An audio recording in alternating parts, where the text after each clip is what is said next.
আজকের এই সংবাদ সম্মেলনে যেটা করেছি যে রাজনৈতিক দলের ইশতেহারে কী কী বিষয়গুলো থাকা দরকার সেগুলো আমরা সংক্ষেপে হাইলাইট করেছি। যেমন আমরা বলেছি যে জুলাই সনদ ও সংস্কার কমিশন সমূহের সুপারিশ বাস্তবায়নের ব্যাপারে স্পষ্ট দায়িত্বহীন অঙ্গীকার। বিশেষভাবে আমরা দাবি করেছি যে রাজনৈতিক দলগুলো যে আমাদের যে গণভোট হবে সে ব্যাপারে তাদের অবস্থান হাঁ কি না সেটা যেন সুস্পষ্ট করে। দ্বিতীয়ত আমরা বলেছি রাষ্ট্রযন্ত্র আইনশৃঙ্খলা রক্ষা বাহিনীর জবাবদিহিতা নিশ্চিত করা, যাতে গুম খুন অতীতে যা হয়েছে এগুলো যেন বন্ধ হয়। তৃতীয়তর গণতান্ত্রিক প্রতিষ্ঠানগুলোর প্রাতিষ্ঠানিক রূপ দেওয়া। প্রতিষ্ঠান একটা গণতান্ত্রিক রাষ্ট্র দাঁড়িয়ে থাকে কতগুলো প্রতিষ্ঠানের উপর। এই প্রতিষ্ঠানগুলো যদি শক্তিশালী না হয়, কার্যকর না হয়, তাহলে গণতান্ত্রিক ব্যবস্থাটা কার্যকর হয় না। তো এই প্রতিষ্ঠানগুলোকে স্বাধীন করতে হবে এবং শক্তিশালী করতে হবে, নিরপেক্ষ করতে হবে। 4 নম্বর হলো সাংবিধানিক ভারসাম্য পুনঃপ্রতিষ্ঠা। যে আমাদের শেখ হাসিনা পালিয়ে গিয়েছে কিন্তু স্বৈরাচারী ব্যবস্থা রয়ে গিয়েছে, এই জন্য কতগুলো কাঠামোগত সংস্কার করা দরকার, ভারসাম্য সৃষ্টি করা দরকার। যে সরকারের বিভিন্ন বিভাগের মধ্যে একই সাথে রাষ্ট্রপতি এবং প্রধানমন্ত্রীর ক্ষমতার মধ্যে ভারসাম্য প্রতিষ্ঠা করা গুরুত্বপূর্ণ। গণতান্ত্রিক ও স্বচ্ছ রাজনৈতিক দল, আমরা চাই যে বাংলাদেশ একটা গণতান্ত্রিক রাষ্ট্রে পরিণত হোক। আমাদের শুধু সুষ্ঠু নিরপেক্ষ নির্বাচন নয়, এর মাধ্যমে এই নির্বাচনের মাধ্যমে গণতান্ত্রিক উত্তরণ ঘটে, গণতন্ত্রের প্রাতিষ্ঠানিকরণ হয়, এবং এই জন্য গণতান্ত্রিক রাষ্ট্র দরকার, গণতান্ত্রিক রাজনৈতিক দল দরকার। গণতান্ত্রিক রাজনৈতিক দল হতে হলে রাজনৈতিক দলের সব নেতাকর্মীদের, রাজনৈতিক দলের সব নেতাদের নেতৃত্ব তাদের নেতাকর্মীদের ভোটে নির্বাচিত হওয়া উচিত। অর্থাৎ রাজনৈতিক দলগুলো গণতান্ত্রিক হতে হবে, তারা আর্থিকভাবে স্বচ্ছ হতে হবে, তাদের সব লেনদেন ব্যাংকিং সেক্টরের মাধ্যমে হতে হবে, তাদের সদস্যদের কাছে তারা দায়বদ্ধ হতে হবে। আরেকটা হলো দুর্নীতির বিরুদ্ধে কার্যকর প্রাতিষ্ঠানিক লড়াই। দুর্নীতি আমাদেরকে পিছিয়ে টেনে রাখছে।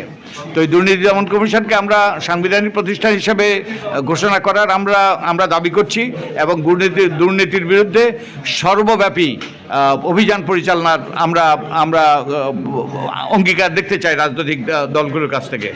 মেধাভিত্তিক সমাজ গঠনের অঙ্গীকার, যে ভবিষ্যতের অর্থনীতি হবে, আমাদের ভবিষ্যৎ নির্ভর করবে আমরা তথ্য প্রযুক্তির ক্ষেত্রে, বিশেষত প্রযুক্তির ক্ষেত্রে কতটুকু অগ্রসর হতে পেরেছি। তো আমাদের এই জন্য আমাদের যে তরুণদের, বিশেষত সেই মেধার সর্বোচ্চ বিকাশ এবং মেধার সর্বোচ্চ ব্যবহার করতে হবে। তো এই জন্য আমাদেরকে রাজনৈতিক দলগুলো সুস্পষ্ট অঙ্গীকার করতে হবে। ডেমোক্রেটিক ডিভিডেন্ড, যে এই সমাজে যত বেশি তরুণ সেই সমাজে একটা বিশেষ সুবিধা পায়। তো এই সুবিধাটা নির্ভর করবে তরুণদের জন্য যদি আমরা মানসম্মত শিক্ষা আয়োজন করতে পারি, তাদের স্বাস্থ্যসেবা নিশ্চিত করতে পারি, তাদের জন্য সুযোগ সৃষ্টি করতে পারি। তো ডেমোক্রেটিক ডিভিডেন্ডটা বাস্তবে প্রতিফলিত যাতে হয় সেই জন্য রাজনৈতিক দলগুলোর আমরা অঙ্গীকার দেখতে চাই। আমরা দেখতে চাই সহনশীল ও টেকসই অর্থনৈতিক কাঠামো, এবং যেখানে উদ্ভাবনকে উৎসাহিত করবে, বিনিয়োগকারীদের মধ্যে আস্থা সৃষ্টি করবে। আমরা আরও দেখতে চাই যে চরম দারিদ্র্য দূরীকরণের দৃঢ় অঙ্গীকার, এবং নারীর ক্ষমতায়নের ব্যাপারে তাদের অঙ্গীকার আমরা দেখতে চাই। রাজনৈতিক ক্ষমতায়ন, নারীর জন্য সমসুযোগ, নারীদের স্বাধীনভাবে চলাফেরা করার সুযোগ সুবিধা, এগুলো আমরা দেখতে চাই। নিশ্চয়ই জনগণও এই ব্যাপারে তাদের আকাঙ্ক্ষা, এটাই তাদের আকাঙ্ক্ষা, শক্তিশালী স্থানীয় সরকার ব্যবস্থা। এবং আমরা দেখতে চাই যে আমাদের সংসদ সদস্যরা যেন কোনোভাবে স্থানীয় উন্নয়নে যুক্ত না হন, এটা অসাংবিধানিক। আমরা চাই যে ন্যায়সঙ্গত সহজলভ্য স্বাস্থ্যসেবা সবার কাছে সহজলভ্য করার দাবি আমরা করছি। পরিবর্তনশীল বৈশ্বিক প্রেক্ষাপটে বাংলাদেশের অবস্থান, আমরা বিশ্ব বদলে যাচ্ছে, তাই আমাদেরকে বদলাইতে হবে। আমাদের যেন নতজানু আমাদের পররাষ্ট্রনীতি না হয়, এবং আমরা এই যে জলবায়ু রক্ষা, পরিবেশ রক্ষা, জলবায়ু পরিবর্তন, বৈশ্বিক উষ্ণতার প্রেক্ষাপটের অবস্থান বিবেচনা নিয়ে আমরা দেখতে চাই আমাদের রাজনৈতিক দলগুলো তাদের ইশতেহারে সুস্পষ্ট অঙ্গীকার অন্তর্ভুক্ত করেছে।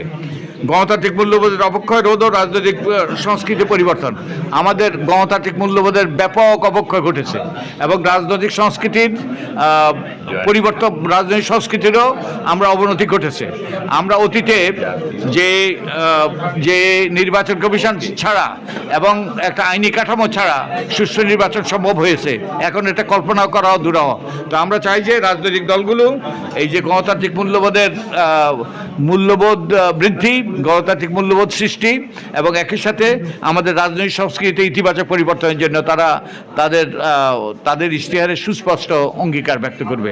তো আমরা যে কথা বলে শেষ করেছি, আমরা একটা যুগ সন্ধিক্ষণে দাঁড়িয়ে আছি, আমরা রক্তের উপর দাঁড়িয়ে আছি। আমরা আশা করি যে আমাদের এই ভবিষ্যতের জন্য এই রাজনৈতিক দলগুলো তাদের নির্বাচনী ইশতেহারে সুস্পষ্ট রূপরেখা দেবে, যাতে আমরা ভবিষ্যতের বাংলাদেশ যেন গণতান্ত্রিক হয়, ভবিষ্যতের বাংলাদেশ যেন বৈষম্য দূরীভূত হয়, বৈষম্যের বাংলাদেশ যেন সবার জন্য সম সুযোগ সৃষ্টি হয়।